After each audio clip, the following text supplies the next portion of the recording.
This podcast contains strong language.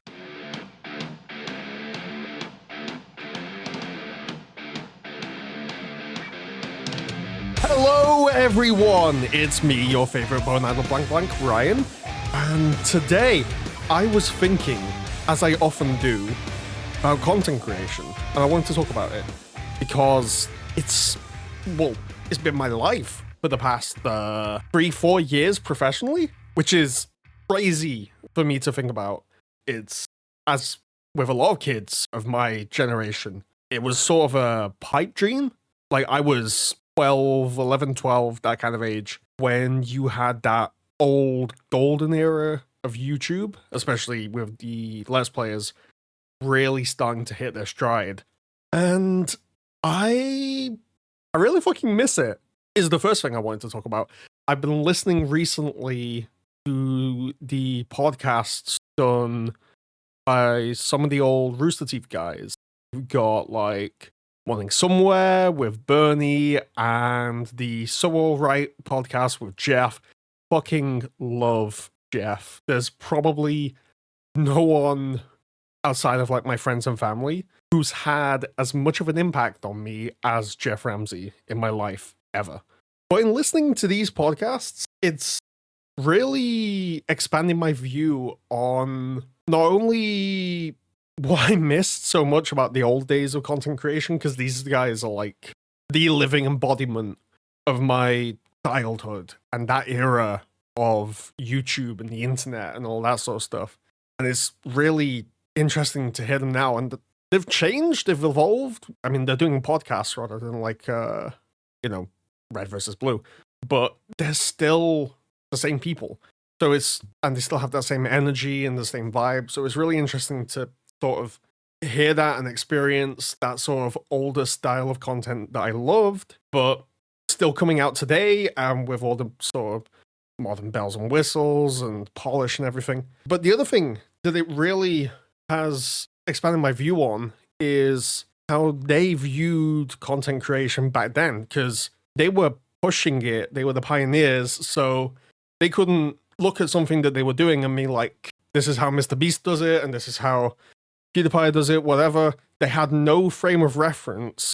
So they would, I guess, compare it to the forms of media that were popular at the time. Don't get me wrong, they're still popular now because, TV, radio, all of that is just, at this point, it's been going, 100 years, or radio has, there to stay. But they, for instance, viewed Red vs. Blue, which is a huge formative part of my life. And one of the reasons I wanted to get into content creation. It's probably the reason a lot of people also wanted to get into content creation, because it was one of those first huge viral sensations on the internet, right?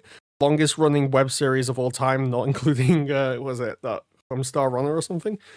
And it was really interesting to hear how Bernie always considered it a radio play. They were just sort of like puppeteering the Halo characters to do these very limited things, because the early Halo games didn't have much range in what you could do. They didn't have any animation at their disposal. So they basically wrote it as a radio play, and you just had this sort of very limited visualization through Halo of what these guys were doing in Blood Gulch, which I just thought was fascinating, because all my life I viewed this sort of thing, like Red vs. Blue, Shadow of Israel is another one, of like, yeah, that's a machinima. They made it as a machinima. Machinima. They knew what they were doing. Like, it just all makes sense. That is what I associate it with. But Red vs. Blue was a radio play, essentially. Shadow of Israel was basically a cool D&D campaign that they hosted on Minecraft. It's just weird hearing about how those things kind of came to be and thinking about how they would have made them back then, especially because I'm planning on making my own now. So it's interesting to sort of put myself in their shoes and consider all the challenges they faced without any of the knowledge that we have today. And again, I just really miss that era of, just experimental creation that had this very anarchic, rough and ready vibe to it. Like Red vs. Blue was being written, recorded, and machinima and released in the span of like a week per episode. Shadow of Israfel was, I think, in the same like format. They were just hopping onto Minecraft, recording it, uploading it, next video, and like there wasn't any pre-planning or anything. They just sort of shot it out. There was eventually like a bit of script writing and storying, and they had to build all the maps and everything as it was going on, but it was quite fast and loose, and just really missed that. Because like nowadays you've got people like Mr. Beast doing these fucking insane mass production, like 500 people get sent to an island, and they got camera crews and prize money and this, that, and the other. And that's awesome for the people growing up with that, I'm sure. It's not my thing. But I miss the old days. Am I old? I guess. I miss how accessible YouTube used to be for people wanting to do it.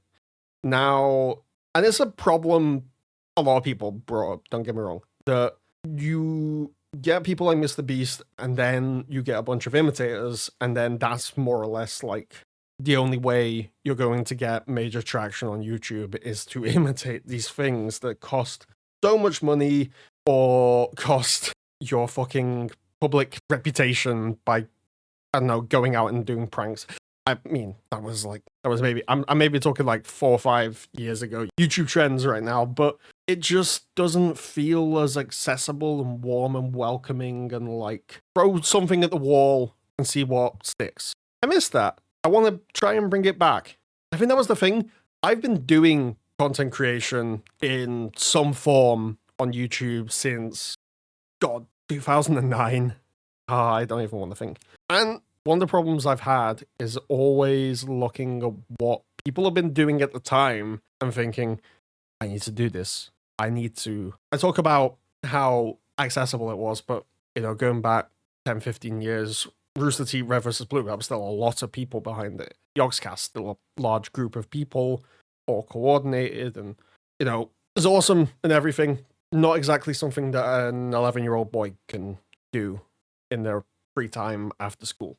But still, I always looked at these people and were like, I need to do this. This is how I get big on YouTube, because it was the stuff I liked, stuff I wanted to make, and I thought the only way I could bring in people and have that same impact was doing it at the same scale or bigger, better, blah, blah, blah. No, don't do that. Don't do that. I recently took part in the radio course, which was awesome. Completely free, government funded, in Manchester, fucking incredible lecturer. And one of the biggest things I learned from that is there's no radio voice. What does that have anything to do with this, Ryan? Well, I'm glad you asked. So, I always thought radio presenters were basically like cherry picked from people who had like the voice for radio. You know, like when I turn on the radio, there's a certain kind of cadence and voice and accent. There's a certain amount of maybe bassness to their voice. And I always thought like, oh, they just sort of get picked up, like maybe they're a PA or a runner, and a producer hears them talking. It's just like, bam, you've got the voice for radio. Get on that shit. No, there's no such thing. Anyone can do this. You just have to have confidence in yourself and your personality and your voice. And I know that's the stereotypical cheesy ass, believe in yourself, just be yourself, blah, blah, blah. But it really is the answer. You just have to have faith in your own energy, because you'll have friends. People will like you for who you are. And you just have to channel that into what you're doing, and people will come, because there is something likable about you that you can bring to the table without trying to imitate other people. So that's the moment of clarity that I've had recently, is to just be more me in the content that I'm making. And sure, I'm still planning things that are inspired by the stuff that I grew up with, like Red vs. Blue and Shadow of Israfel, but they are mine, no more than, you know, the guys who did Red vs. Blue and Shadow of Israfel were probably inspired by stuff they grew up with. I know Bernie and Jeff from Rooster Teeth have often talked about the impact the Mystery Science Theater had on them growing up, and that probably made its way and bled into Red vs. Blue. Similarly, I've got my own stuff that I want to do, and Red vs. Blue will bleed into that, but it will still be mine. So this has been kind of like a Jekyll and Hyde thought stream In the, on the one hand, I'm missing the old YouTube, and on the other hand, I'm sort of coming to the realization that it doesn't matter what I miss, doesn't matter what's going on right now. In terms of doing content creation, what matters is that you're just doing your own thing as you. It could technically be a ripoff. Like, there are so many channels I enjoy that are similar to so many other channels and probably came after, but it's the fact that they've got their own personality in there, that even if the base content is so similar, the difference is in the person doing it, and that's what makes it appealing. So go out there, maybe bring back some of that old energy, because I do think YouTube would benefit from that older, fuck it, let's see what happens, let's throw some shit at the wall, see if it sticks, have fun with it, rather than like this super SEO, fucking analytic obsessed, keywords, trends, content calendars, blah, blah, blah. Optimize your fucking video to make sure that it reaches the max amount of people, and then keep doing that with every single video, and there is no break, and you'll get burnt out, and fuck that. No, just do something you're gonna have fun with. And yeah, sure, SEO is gonna be helpful. Like, getting a nice thumbnail, gonna be good. Nice editing, nice audio editing, crucial. I'm not saying don't do that, but it's just, the world could do with a little more personality. And a little more unique personality. A little more you. The world could do with a little more you. And mean for that to like rhyme or sound like a catchphrase or a tagline. It's just the truth.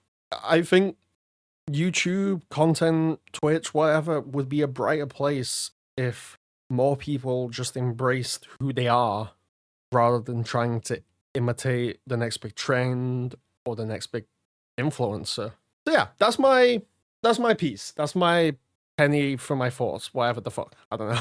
So to wrap this off, because it's quite short, but you know, it's the pilot episode, whatever, got some questions for you. Did you ever have any content creation ambitions? You know, like whether it be YouTube, TikTok, or even like going out with your fucking home video recorder, whether, I don't know, whether you're from the 90s, your phone, camera, whatever, just going out, filming stuff, making stuff. Doesn't even have to be film.